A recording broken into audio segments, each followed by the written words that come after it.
예, 안녕하십니까. 항상 그 마지막 강사가 제일 불리한 것 같아요.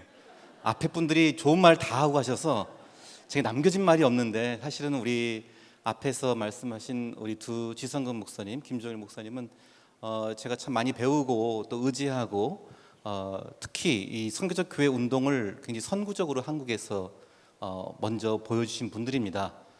근데 제가 이게 운동가 그룹인데 제가 별로 운동한 게 없어서 제가 왜 여기 꼈을까? 아마 우리 총장님께서 굉장히 고심 끝에 저를 같이 넣은 것 같은데, 저는 운동하신 분들을 이렇게 뒤쫓아서 배우고 그분들을 또 이렇게 관찰하고 그분들 하시는 걸 연구했던 사람이라고 보면 될 것 같습니다.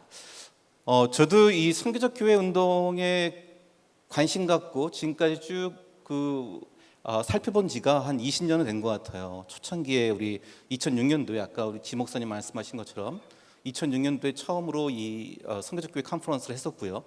그렇게 지금까지 쭉 저도 같이 함께 오면서 무엇이 가장 중요할까라는 고민을 하면서 제 나름대로 내렸던 우리 선교적 교회 운동의 방향은 하나님 백성의 선교적 삶이어야 한다라는 제 나름대로 결론을 내리게 되었습니다.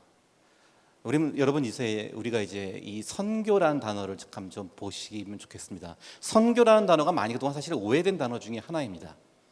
우리 교회 기독교에서만 쓰지를 않아요. 선교적 교회라는 단어 갖다가. 여러분 저 그림 한번 보세요. 사진 보세요. 저기에 나오는 지금 여러분 그 왼쪽에 보시면은 그 밑에 보면은 서로 사랑 선교회가 있죠. 저기가 근데 우리가 생각하는 선교회가 아니에요. 저 선자에다가 보면은 이렇게 꺽쇠 표시를 했을 거예요. 그러니까 선자가 따로 있고 교회가 따로 있어요. 교회도 우리가 생각하는 교회가 아니에요. 그냥 가르치는 장소다 그런 말이죠. 저 선자는 우리가 선교의 선자가 아니라 이건 신선할 때 그 선자예요. 그래서 여기는 환인, 단군 숭배하는 사람들 모임이에요. 여러분 오해하지 마세요. 종로 5가 가시면요, 바로 위에 군선교연합회가 있고 바로 그 위에 군선교연합회가 있죠. 건너편에는 백주년 교회, 백주년 기념관이 있어요. 근데 이런 데는 또 선교회라는 말이 있는데 이게 전혀 우리가 쓰는 선교가 아니에요. 옆에 있는 사진은 저희 동네, 저희 집 앞에 있는 선교거든요. 제가 저기 왜 선교가 있나 해서 봤더니 저것도 선교하고 수지 도원 그러죠. 저희 지부예요. 이 단군 환인상제라는 그분 모시는 그런 곳이에요. 근데 우리 이 선교라는 단어, 지금 이건 좀 상당히 특이한 케이스지만요, 선교라는 단어가 우리한테도 사실은 굉장히 지금까지 하나의 좀 고정된 개념이 있었습니다. 그러니까 선교적 교회 하면 우리가 이제 이 앞에서 많이 말씀하셨지만 해외 선교와 전도에 헌신하는 교회, 그러니까 선교하면은 우리가 이쪽으로 많이 생각하다 보니까 항상 가지고 있는 그 선교에 대한 고정적인 이해가 있어요. 또는 외부 구제 혹은 복지사역에 힘쓰는 교회, 이걸 또 선교적 교회라고 생각하는 경향이 있어요. 물론 선교적 교회 운동이 이것도 포함합니다. 이것도 할 수가 있어요. 근데 이것만을 말하는 건 아니고 더 중요한 게 저는 있다는 거예요. 세 번째로 지역사회를 위한 봉사에 적극 참여하는 교회, 그 대외적인 활동을 많이 하는 교회, 이걸 또 선교적 교회라고 생각하는 교양들이 있어요. 자, 그렇다면 이게 사실 이렇게 새로울 게 없어요. 우리한테 늘 교회들이 해야 한다고 했던 것들이에요. 혹은 외부인들에게도 공간을 개방하는 교회. 자, 교인들만 위해서 공간 쓰지 말고 우리 교회도 있는 카페나 이런 좋은 공간들을 좀 외부에도 내놓자. 그게 선교적 교회가 할 일이다. 그것도 포함될 수 있어요. 하지만 그것도 제가 보기에는 아주 본질적인 것은 아니라고 봐요. 혹은 다양한 분립개척을 지원하는 교회 있어요. 그래서 많이 이제 교회를 많이 내보내자, 많이 교회를 만들어서 외부로 보내고 지원해주자. 자, 이런 것들 다 좋은 선한 의도들이고 바람직한 것들이지만은 이것만이 선교적 교회를 대표하면 저는 조금 우려가 된다는 겁니다. 왜냐? 굉장히 이게 지금까지 나왔던 교회 어젠다예요. 목회자들의 어젠다예요. 교회에서 하나의 공식적이고 대외적인 활동이 될 수가 있어요. 교회가 하는 또 하나의 프로그램이 될 수도 있고 또는 이벤트가 될 수도 있어요. 그러면 우리 여러분 이 중에 아마 성도님들이 많이 계신 걸로 아는데, 여러분들은 이런 선교적 교회 운동에 어떻게 참여하시고 왜 이 프레시 컨퍼런스에 오시게 되었습니까? 자, 이러한 우리의 그 고민을 가지고 우리 자신에게 좀 선교적 교회가 더 와닿게 하려면 우리가 어떻게 될 것인가가 사실 저도 그게 가장 큰 고민이었습니다. 선교적 교회는 나의 삶과 무슨 관계가 있는가? 제가 그 한 몇 년 전에 그 캐나다에 갔을 때 캐나다에서도 이런 굉장히 큰 그 이 선교적 교회 컨퍼런스를 하는 그걸 총 그 대회 위원장 하시던 분하고 만나서 이야기를 나눈 적이 있어요. 근데 그분도 그런 똑같은 고민을 말씀하시면서요. 그분이 우리가 해야 될 일은 바로 무엇이냐? 고도를 낮춰야 한다 그러면 선교적 교회 운동의 고도를 낮추자. 선교적 교회라는 것은 사실은 처음에 발상은 신학자들, 선교학자들에 의해서 시작되었습니다. 그 굉장히 좀 어려운 그리고 좀 굉장히 좀 관념적인 신학이 많았어요. 그게 한 상공 해발 한 4,000피트쯤에 지금 떠 있다는 거예요. 이걸 더 내려와서 실제 선교적 교회들이 어떤 교회들이 일어나는가? 아까 우리 김종일 목사님, 지성은 목사님 많이 운동하셨던 그러한 실제 선교 현장, 선교적 교회의 사례들로 좀 더 내려와야 된다. 그래서 고도를 더 낮추자.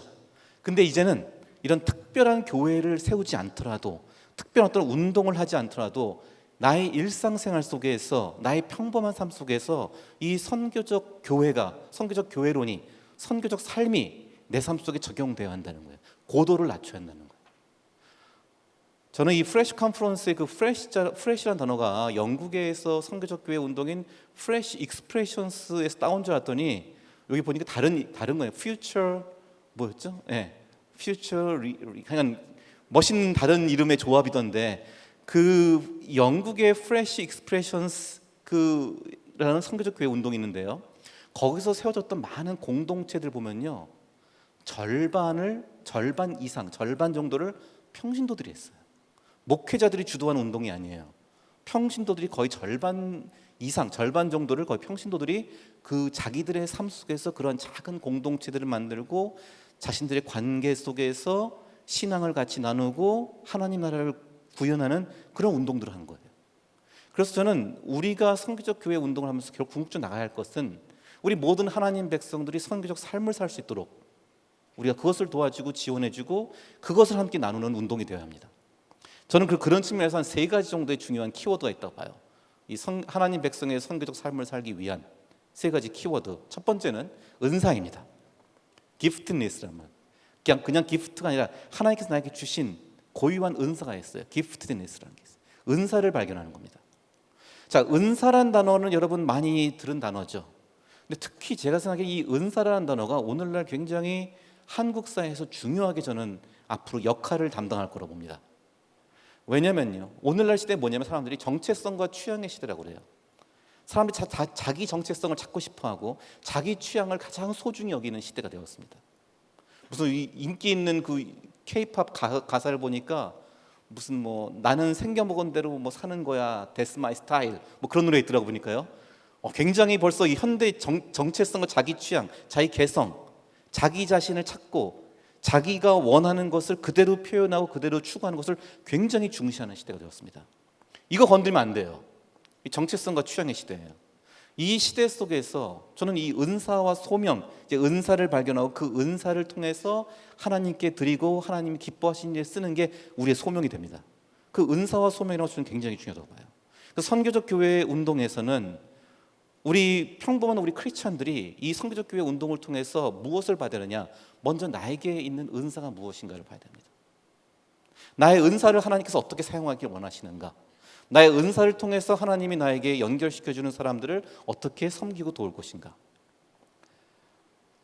영국의 프레시 익스프레션스 그 운동을 보니까요, 이 항상 거기서 나왔던 이 작은 한 뭐 적게는 5-6명 혹은 10명, 20명, 30명 이런 작은 선교적 공동체들이 나오는데요. 그 공동체들이 뭘 하느냐? 다 개인의 은사와 강점을 기초로 해서 이웃과 만나는 그런 일들을 합니다.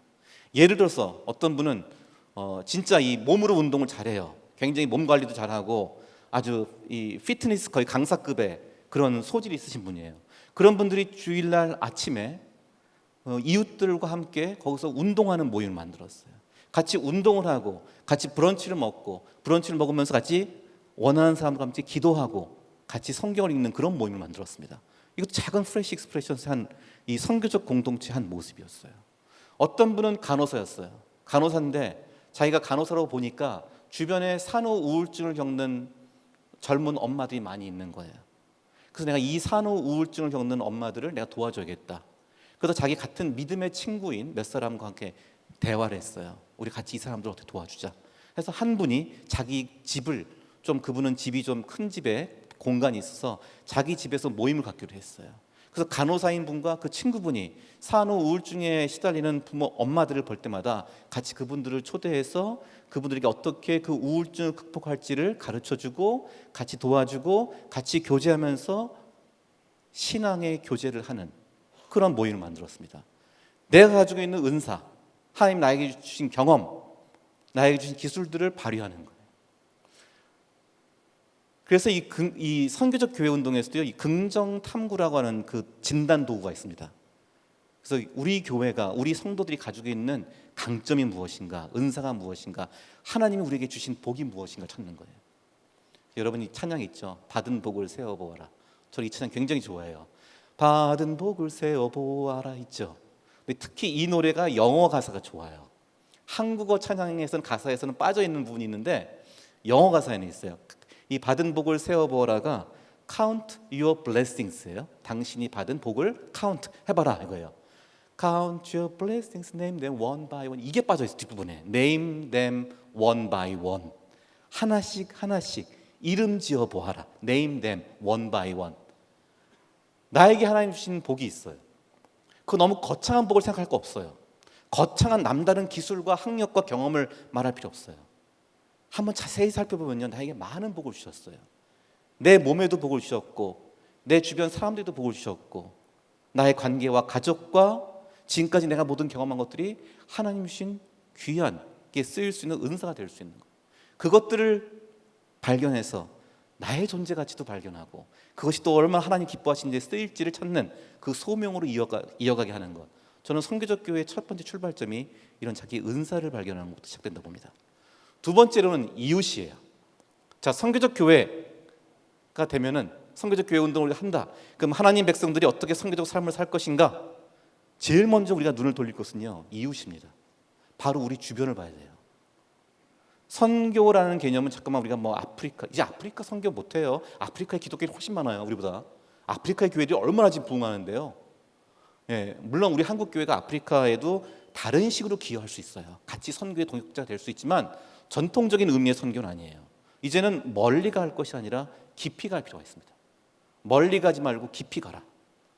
우리 주변을 돌아봐야 됩니다. 자, 여러분 선교적 교회 운동을 하시고 선교적 이 컨퍼런스를 참석하신 여러분들께서는요, 돌아가시면서 이제 여러분 주변의 이웃들이 눈에 보여야 돼요.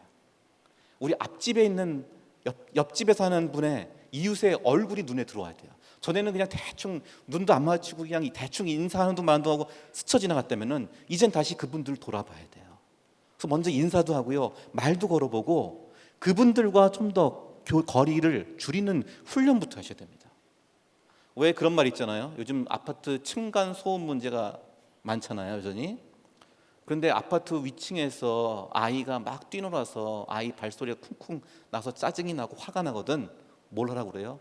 가서 싸우지 말고 과자 들고 와서 그 아이한테 그 과자 주라고. 그 아이 얼굴을 보고 그 아이가 내 이웃이라는 것을 보는 순간 그 아이가 쿵쿵거리는 소리가 덜 스트레스로 들린다는 거예요. 자, 이거는 밖에서 다른 분이 하신 말씀이지만 굉장히 우리 크리스찬들이 적용해야 할 말씀이라고 봐요. 우리 이웃을 돌아볼 수 있어야 돼요.